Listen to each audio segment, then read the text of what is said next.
sunny morning sa inyong lahat ngayong Tuesday. Nako, ngayon ay nasa ikalawang araw na tayo at syempre bukod sa arbitration, inaabangan din natin yung iba pang gagawin ng ating pamahalaan sa pagpapatupad ng kanilang mga proyekto, lalo na sa pagpapasunod ng laban sa droga at syempre sa batas trapiko. Gayunman, silipin na natin ang traffic situation dito sa EDSA Balintawak. Yang nakikita po ninyo ay ang northbound EDSA papunta dyan sa may area ng Monumento patungo ng Caloocan, Navotas at Malabon.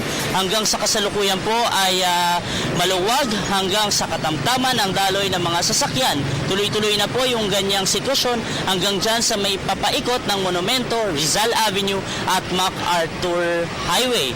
At kung sutunguhin naman natin itong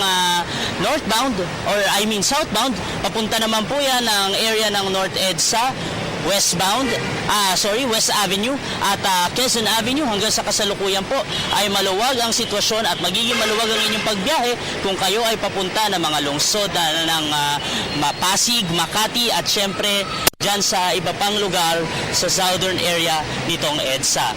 Number coding natin for today, syempre it's Tuesday, numbers 3 and 4. Kung ang plaka po ng inyong sasakyan ay nagtatapos sa mga numerong yan, hindi po ninyo maaaring ilabas yan dahil umiiral po ang number coding policy mula alas 7 ng umaga hanggang alas 7 ng gabi. Pero kung nais pong gamitin yan para sa inyong pagpasok sa paaralan o sa inyong trabaho, meron po kayong pagkakataon mula alas 10 ng umaga hanggang alas 3 ng hapon. Pero sa mga lungsod po ng Las Piñas at Makati ay maghapon pong ipinatutupad yan nang wala pong window hours. Yan po ang ating number coding scheme. At ito naman, syempre, dahil maulan ngayon at madalas tayo nakaka-encounter ng mga aksidente sa kalsada at makaiwas na rin dito at syempre sa mga traffic violations na rin, ito na ang ating It's a Sign for today. Ayan.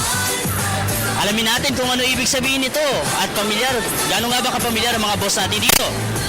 Balik sa inyo dyan sa studio.